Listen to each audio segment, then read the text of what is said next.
You're listening to The Globalist, first broadcast on the 23rd of December 2024 on Monocle Radio.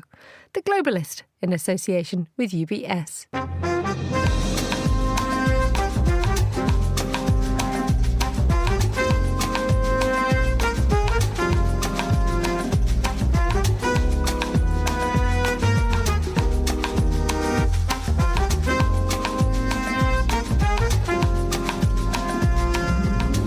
Live from London, this is The Globalist with me, Emma Nelson. A very warm welcome to today's programme. Coming up, as a Saudi-born psychiatrist is held in custody over an attack on a Christmas market in Magdeburg, we'll ask how much this complicates Germany's relationship with immigration. Also coming up, we have the latest on the military developments in the war between Russia and Ukraine, as President Putin vows revenge on a drone attack by Kyiv. Plus, 370, contact Ho Chi Minh 120.9. Right. Good night, Malaysia, 370. The search resumes for Malaysia flight MH370 a decade after its disappearance. We'll look at whether any new attempt could be successful. And what is the name of the longest man-made waterway in the world, and where is it? That's Tim Marshall, author of Prisoners of Geography. He's turned his book into a quiz, and you'll hear the answer to that later on. And we'll get some last-minute theatre recommendations for the holiday season too. That's all ahead on The Globalist, live from London.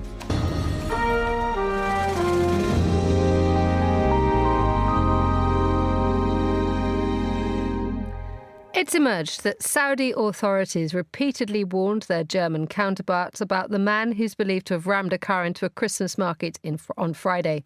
Riyadh had told Germany that the suspected attacker, who's being referred to as Talib A, a Saudi dissident who described himself as an ex-Muslim, had boasted on social media that something big will happen in Germany. 5 people were killed in the attack in Magdeburg on Friday evening, as well as more than 200 being injured. Well, I'm joined now from Zurich by Monocle security correspondent Gorana Gergic. A very good morning to you, Gorana. Morning, Emma. Now, we have to be careful because obviously this is an active case, but what do we know about the man who they're referring to as Talib A?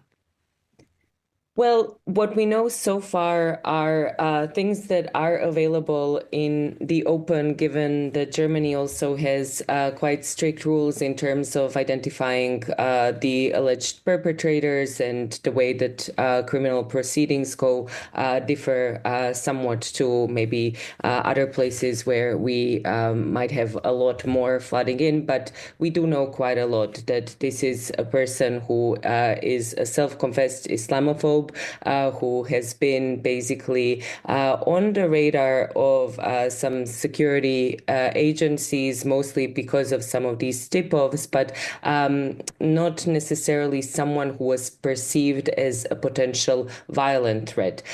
He has given some media interviews over the past couple of years where he has been very critical of the Saudi government, and this all plays into this kind of broader sort of debate of whether, in fact, Saudi Arabian government has been targeting particular dissidents abroad, and then how their host countries have been basically responding to these various information that have been coming in. So overall, what we've also found out from his political leanings is that, in fact, he was quite sympathetic of the hard-right German party Alternative für Deutschland, AfD, and that he himself actually was critical of some of Germany's immigration stances, and kind of the approach to be very welcoming of refugees coming from the broader Middle East. Now, the rhetoric that normally emerges in tragedies like this is that someone is far-right, Islamophobic, but is not necessarily a dissident from an Islamic country. How much does this complicate Germany's relationship with immigration? Well, I would say that we have to look at this issue now in the context of the election campaign. Obviously, Germany is heading to the polls in February, and there is no doubt that given what has happened, the tragedy in Magdeburg, but also the recent fatal knife attacks in Solingen, in Mannheim, that all of these things have essentially elevated interior security and migration to basically become the top of the agenda in this election campaign. And this will give plenty of fodder both for the right-wing parties, again, hard right, as well as those on the other side of the kind of extreme of the spectrum, such as that pro-Russia Sarah Wagenknecht alliance, to join the critique basically and to use this in a way that would help their own political agenda and their own position heading into the election early next year. How do you think they will try to capitalize this, given the fact that the suspect supports a right-wing party, yet and has Islamophobic views, yet is himself a refugee? He's a dissident. Yeah, actually, he was given an asylum in 2016. So he arrived to Germany in 2006. So way before the wave, basically, of the refugees and asylum seekers that arrived in 2015, 16, the kind of peak years, right after Merkel said that all of them are welcome and showed this unprecedented sort of solidarity given everything that was going on basically at that time in the Middle East. Well, I will say that so far what we've seen and what we've heard from AfD politicians especially is not necessarily much about the attacker himself, but rather trying to peg this again as an issue that only proves their point that there should be stricter immigration policies, and basically blaming SPD in particular because they are the ones that oversee the interior security or the interior ministry to say that they have absolutely failed in both managing migration as well as security. So essentially, not necessarily now, because it's not very opportune to focus on the attacker himself. Maybe in previous cases, this was much more prominent. If we remember the knife attack in Solingen just in August this year, which we spoke about on the program as well. And then basically doing this further push of securitizing the issue of migration, where migration is going to be primarily framed as a security risk rather than something that, again, in the context of societies such as Germany, where there are labor shortages, right, isn't necessarily discussed in that context of potential, say, economic benefits of migration, let alone discussions about, the ideal of a multicultural society and how that would work. Let's talk a little bit more about the way that Germany's security is being challenged here, because this attack came almost, 8 years to the day since an Islamic State militant drove a truck into a Christmas market in Berlin. 12 people died. We also have the Munich attacker from a few years ago who went on a rampage in a Munich shopping centre. It appears that the attacker in this case on Friday drove down the entrance and exit that was reserved for the emergency services. It was not bollarded. Are strong enough examinations being made of the way that Germany polices its public events? This is the key question.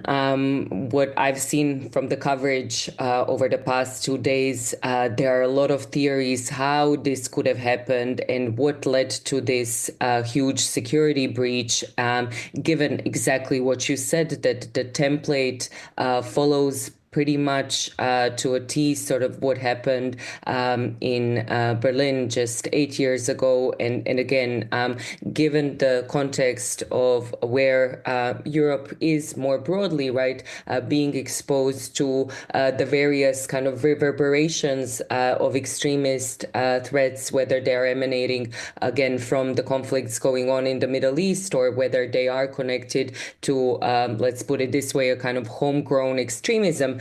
And Again, I think that there is a consensus that even the government recognized itself that in this case, this has failed and that there will be an investigation that follows.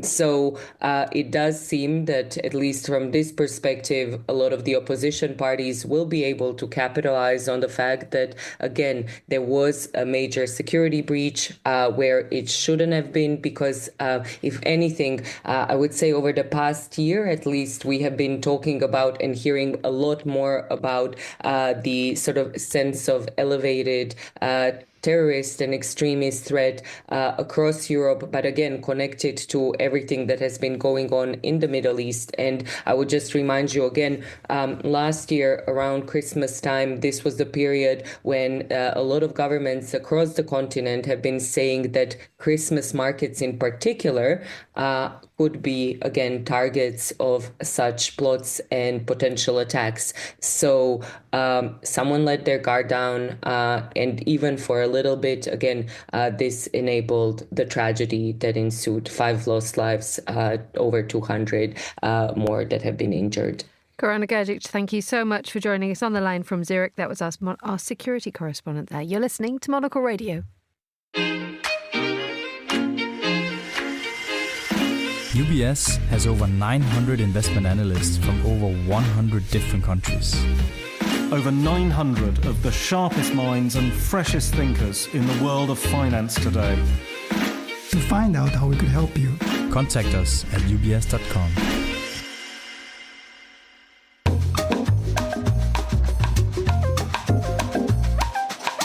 9/11 in Kyiv, which is where we head next. And the Russian president has pledged retaliation after Ukrainian drones struck residential buildings in the Russian city of Kazan on Saturday.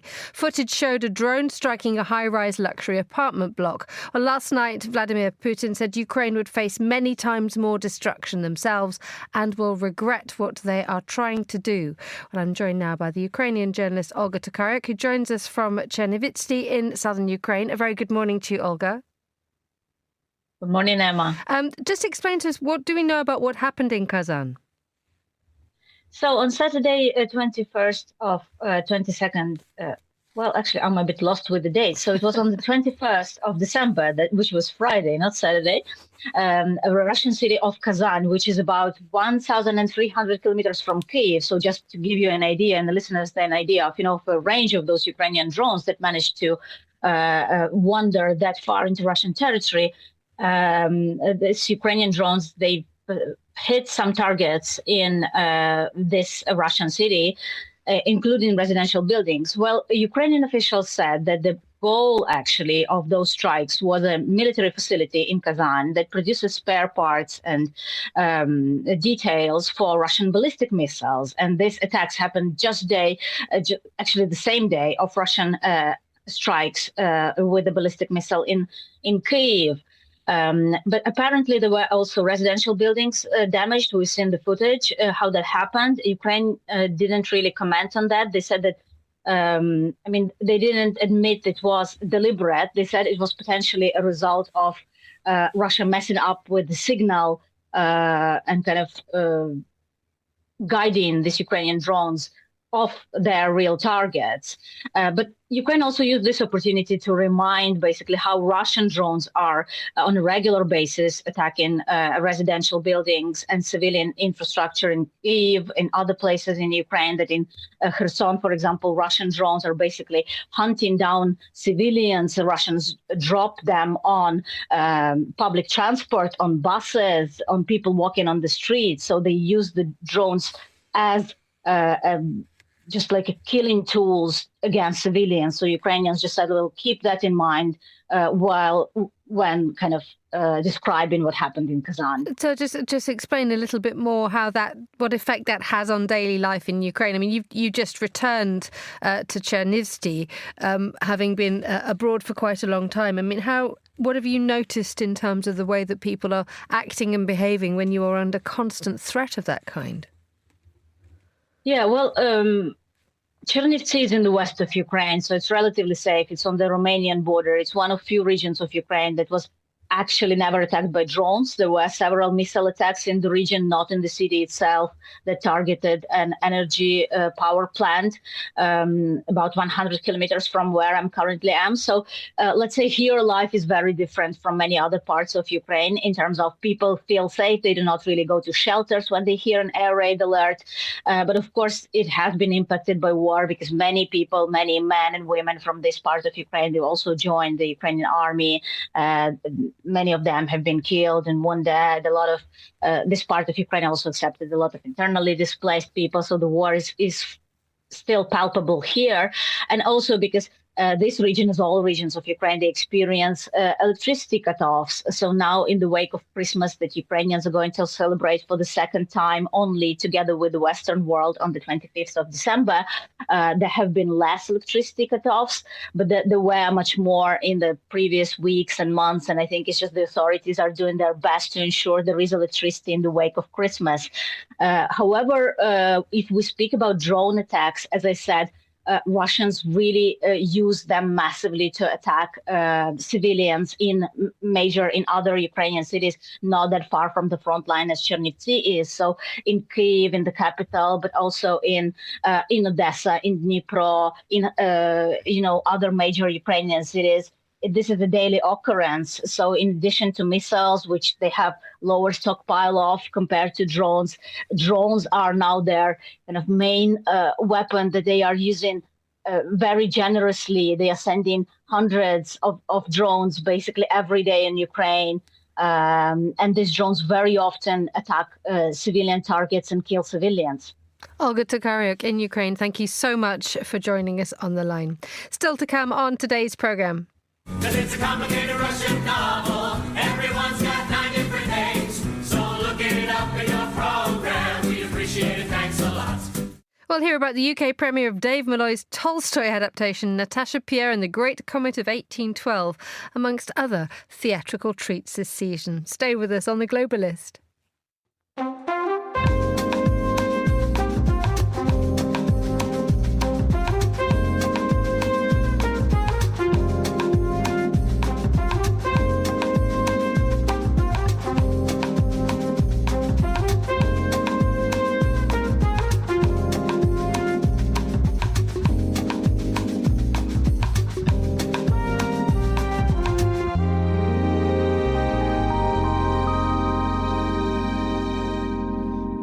Now, the search for the missing Malaysia Airlines flight MH370 is to resume a decade after the aircraft disappeared. And joining me now is Adam Hancock, who's a journalist based in Singapore. Very good afternoon to you, Adam. Hello, good afternoon, good morning. So what's the plan this time around? They're launching a search in the southern Indian Ocean, which is a new area, isn't it?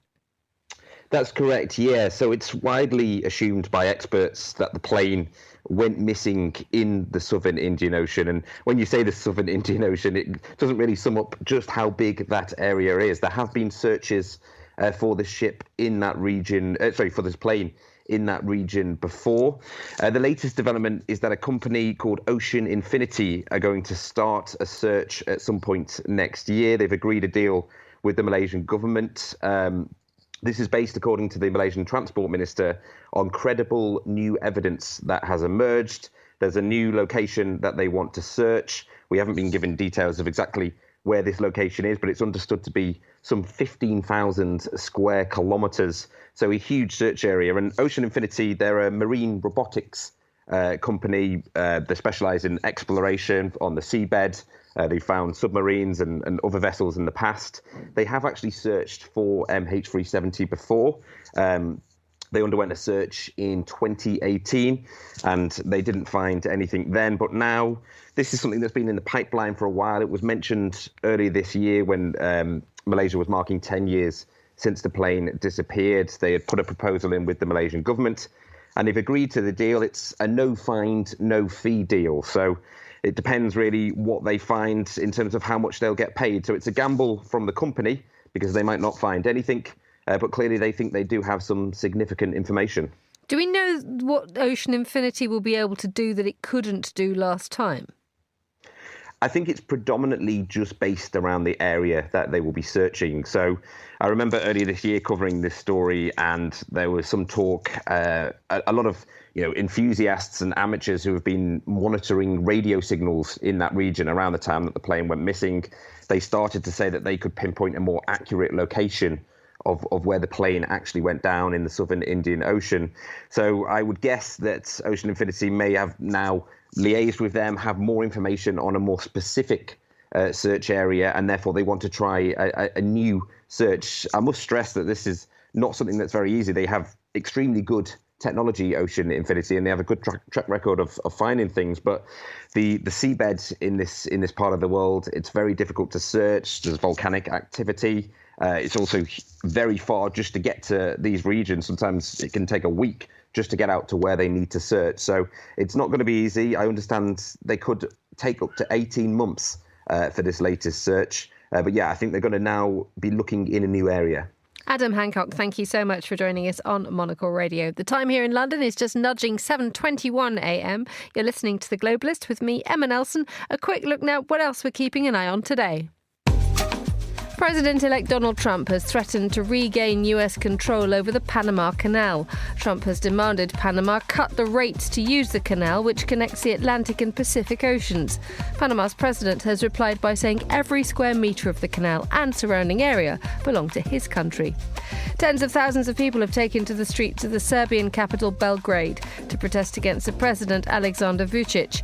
They blame him and his ruling Serbian Progressive Party for the collapse of a railway station roof that killed 15 people.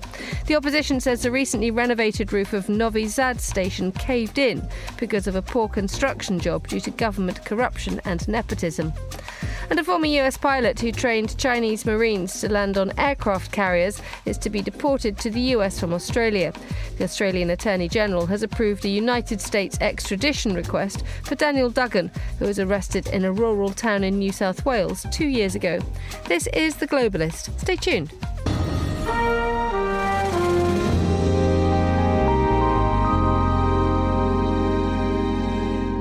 Now, nearly 10 years ago, the writer, journalist and Monocle regular Tim Marshall put his name on the map with his worldwide bestseller Prisoners of Geography. Since then, Tim's established himself as a household name when it comes to making geopolitics accessible to both young and old, with a series of books that examine the way in which geography shapes society. Well, here Monocle's Andrew Mueller sits down with Tim to talk about his new release entitled Prisoners of Geography, the quiz book. Andrew began by asking how Tim managed to meet the dual challenge of making a quiz difficult but fun.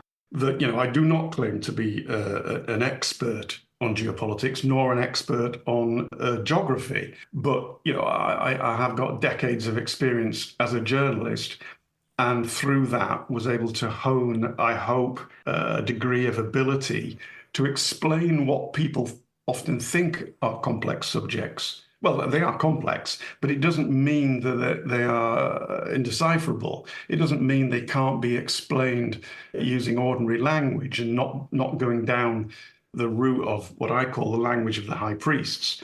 Every job has its own language, but I don't see the necessity to use long words when shorter ones will do. And so that was the major bit of feedback we got from the three prisoners of the geography trilogy. And so with that in mind, that's what we tried to put into the quiz book. Is there also a thought, and this is certainly something that I've tried to have inform the things I've done when reporting on stuff, and certainly some of my favourite reporters have done, is don't be afraid of it being fun. It's allowed to be fun. It's allowed to be entertaining. Yeah. And I do think a lot of analysis of geopolitics, again, it's as you were saying, it's that language of the high priest. Everyone seems scared of being caught enjoying themselves. Yeah, but there's also tone, isn't there? I mean, you have a sense of humour.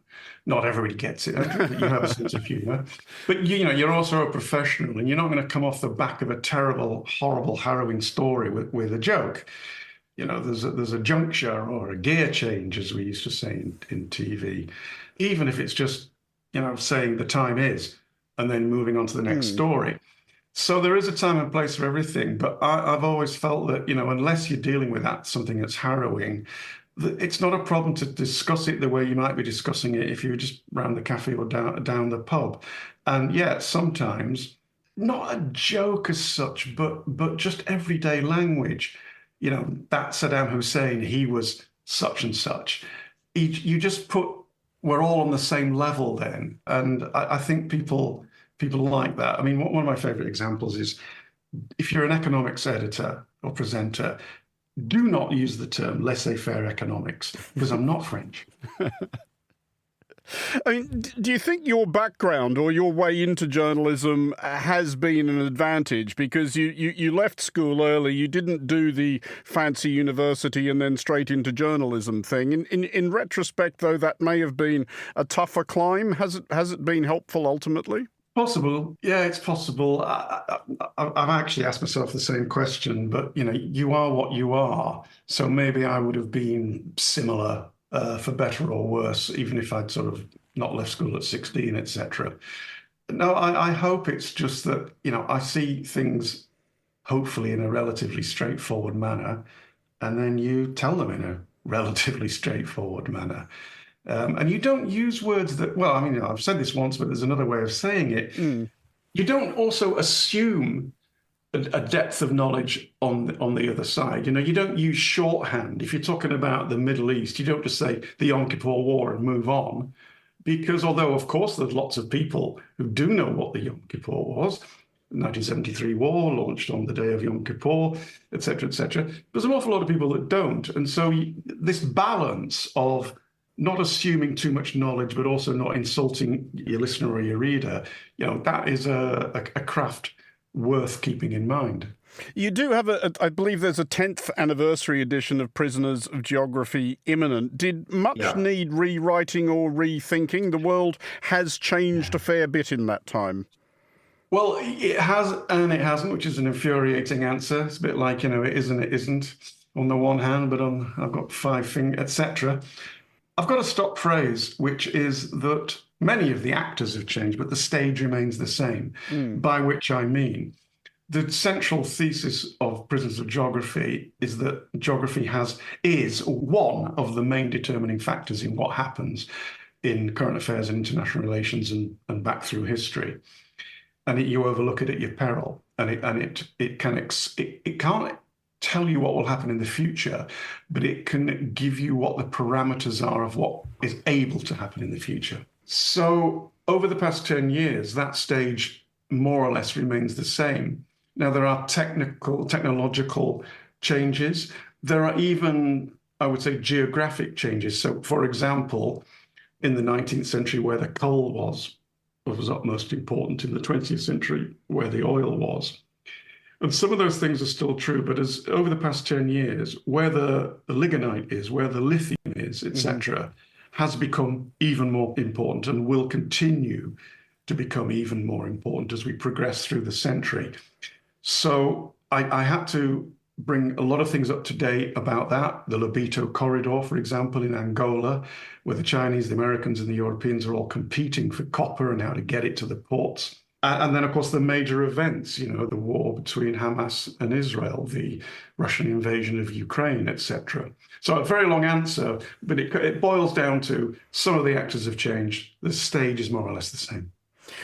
But another thing that has changed, and I guess is going to keep changing, is the increasing, accelerating hyperactivity of the media cycle and the fact that people are now involved in it in a way that they weren't, you know, when you and I started doing this, when even if you were a massive news junkie, you know, the most you could do was read 2 or 3 newspapers in the morning, watch the news in the evening, and then go about your day. But I think people probably knew less, but maybe felt like they understood more. I think I'm not actually sure the amount of knowledge available has actually necessarily increased anybody's understanding of what happens. Yeah, we're in the foothills of this, aren't we? I mean, you know, I know it's 10 years on now, but we are in the foothills. 24-hour media is now a few decades old. But then the sort of advancement of the internet and social media has magnified and accelerated all that. And that, I think, we're in the foothills of. I've got a personal theory that this whole time, people in history in 300, 400, 500 years or whatever will look back at it that, we have the Copper Age, the Bronze Age, the Industrial Age, et cetera, the Computer Age. I think we will look back and there'll be a dividing line between the advent of the internet and income, social media, and then what happens in the future. That will be a line, because it's already changing our politics and changing our ways of both consuming and putting out information. So I agree with you. I think we're still finding our way through this, and where we are at the moment is not necessarily a good place, because we now have even more tools with which to divide ourselves from each other and live in echo chambers.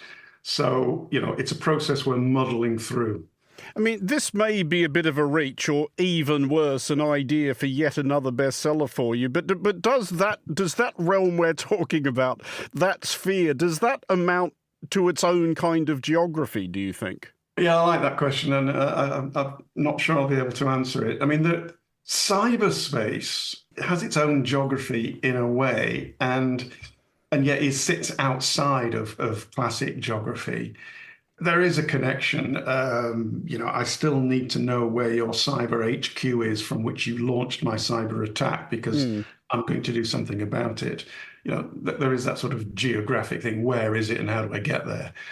But yes, we do now need to understand the effects. I mean, I've often been asked, doesn't the internet, the cyber world, the ones and the zeros, make geography redundant? But it absolutely doesn't. I go back to where the lithium is, where the oil still is, how far a cruise missile can travel, etc. So I don't think it is dented in any way the importance of geography. I do think we need to grasp its place within understanding the world, though. Yeah. And that was Tim Marshall talking to Andrew Mueller. And at the beginning of this programme, Tim asked the question, what is the longest man-made waterway, as part of his quiz? Here's Tim with the answer. The Grand Canal in China, and it's the best part of 2,500 years old. And it's Tim Marshall here, wishing you a very Merry Christmas. You're listening to Monocle Radio.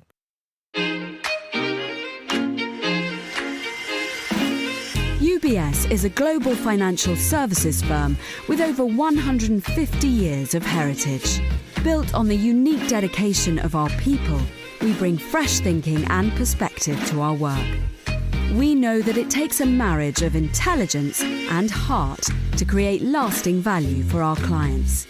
It's about having the right ideas, of course, but also about having one of the most accomplished systems and an unrivaled network of global experts. That's why at UBS, we pride ourselves on thinking smarter to make a real difference. Tune in to The Bulletin with UBS every week for the latest insights and opinions from UBS all around the world.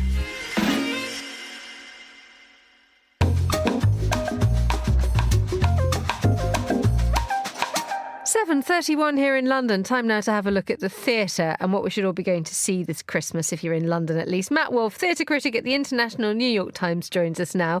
For how much longer, though? You're heading off somewhere warm at the end of the week, aren't you? I'm here through Christmas and Boxing Day, but then on the 27th I joined the hordes at Gatwick to fly off to Lanzarote in Spain to try to find something resembling sun. Gatwick, you have been warned. Matt Wolfe is on the way. Stand back. Stand back. Adopt the brace position. He's bringing all his theatre tickets with him. How's theatre been in 2024? It's been very good, actually. There have been some real highlights like Waiting for Godot and Oedipus. And December, where we are now, is always packed because there's this incredible crunch to get everything open before Christmas. So I suppose everyone can give tickets to the producers and Natasha Pierre for Christmas, if you can get them. Right, because I mean, we were just talking before we came on air about what is there to see in London this Christmas, and the family stuff is a different argument, but there have been a couple of huge names associated with huge productions. We've got Daisy Edgar Jones, she of I've completely forgot the Normal People. In Cat on a Hot Tin Roof, and we've got Sigourney Weaver in The Tempest, which could be brilliant, might not be. Let's talk about Daisy Edgar Jones in Tennessee Williams' Cat on a Hot Tin Roof. She's sort of picking up where her co-star Paul Mescal has left off, because he did Streetcar Named Desire with the same director, didn't he? Exactly, Rebecca Frecknell. She's a very gifted director, has Cabaret still running on the West End, and this is now her third in a trio of productions of Tennessee Williams that began with Summer and Smoke, and then Streetcar, as you mentioned, and now Cat on a Hot Tin Roof. Streetcar, by the way, is coming back to London for a couple of weeks in February, and then it's going to New York. Streetcar was the great thing. You couldn't get a ticket for love nor money. Paul Mescal was the hottest ticket, and it was literally, kill a relative, and it went on for days, but it was very good. It was excellent. Cat on a Hot Tin Roof is actually a Tennessee Williams play I love. It's a very strange play. It's in 3 acts, and the first act is essentially a monologue for the Daisy Edgar Jones character, who's called Maggie the Cat, and she is the very sexually frustrated wife of the alcoholic former football star Brick, who is a closeted homosexual, and she really spends the first hour of the show talking at her husband, played brilliantly, I must say, by Kingsley Ben-Adir, who was recently Bob Marley on film. The second act is a face-off between Brick and his father, Big Daddy, who's a plantation owner dying of cancer, and he's sort of the last to know. And that part is brilliantly taken by Letty James. And then the third act really belongs to Big Mama, beautifully played by Claire Burt. And Daisy Edgar Jones has to kind of struggle to keep up with these other gifted talents. I don't think she hasn't done that much theater, and one of the few other plays she's done has been at the Almeida, a play called Albion. And I'm not sure she quite yet has the sheer muscle to drive that first act. You've also got to be very, very alluring in a way that she isn't. She's got a different kind of stage intelligence. There's that bigger question, though, isn't there? That everybody's going to see Daisy Edgar Jones in this one, but actually she is only part of what she's top loaded at the beginning of the play, isn't she? Is this a mistake to try and... Are we looking at an example of a mistake to try and bill a massive name with a play?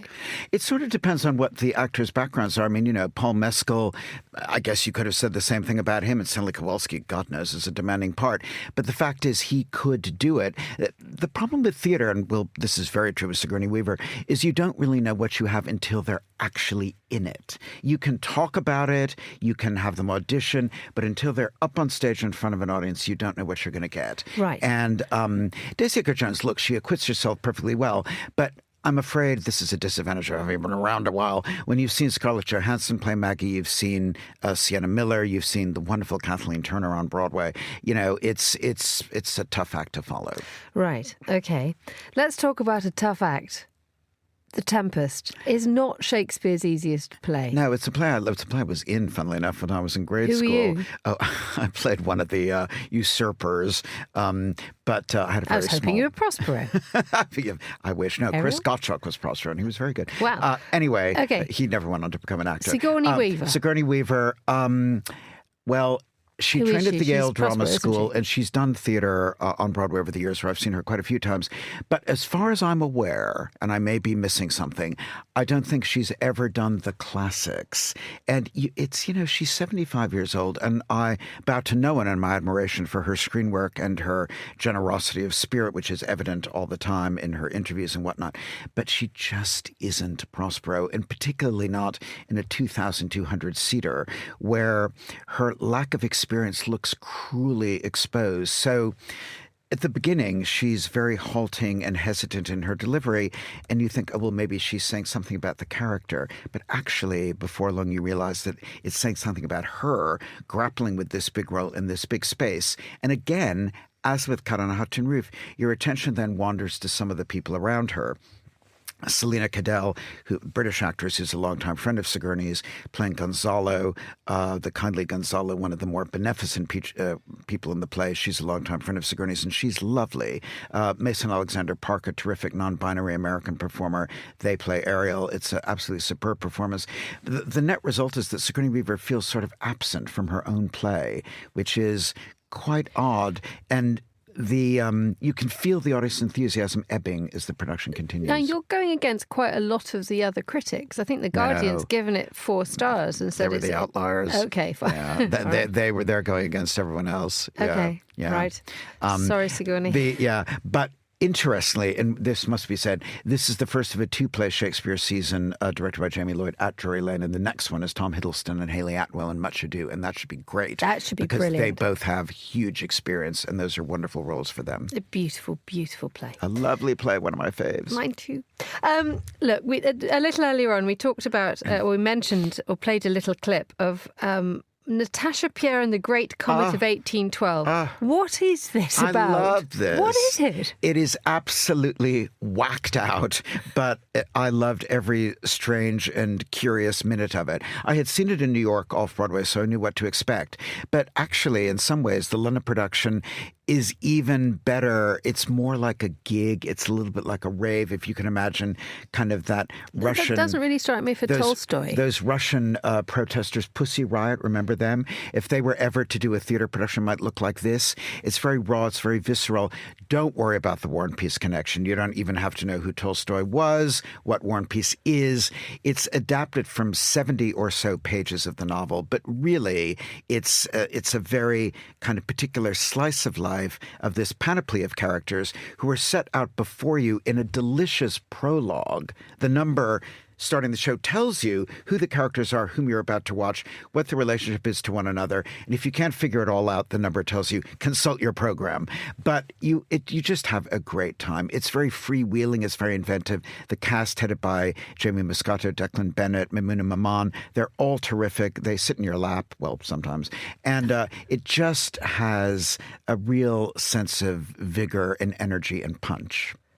Matt Wolfe, theatre critic at the International New York Times, thank you so much, and the warmest of Christmas wishes to you. And to all. And that's all the time we have for today's programme. The warmest of thanks to all our guests and to the producers, Laura Kramer, Hassan Anderson and Chris Chermak. Our researcher was Gunnar Grunled and our studio manager was Elliot Greenfield. After the headlines, there's more music on the way. I'll be back with a briefing at midday here in London and a special of the edition of The Globalist looking back at the year of elections, and geopolitics returns at the same time tomorrow. But for now, from me, Emma Nelson, goodbye. Thank you very much for listening, and from me, a very happy Christmas.